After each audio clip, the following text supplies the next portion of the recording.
కానీ ఒక్క దత్తాత్రేయుల వారి విషయంలో మాత్రం ఒక పరమాద్భుతమైనటువంటి విషయం.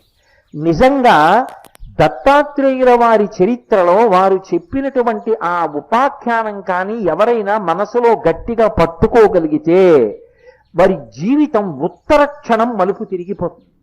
అసలు అంత అద్భుతమైన విషయాన్ని ఒక్క దత్తాత్రేయుల వారి చరిత్రలో తప్ప వేరొక చోట ఆవిష్కరించబడలేదు అని నాకు అనిపిస్తుంది.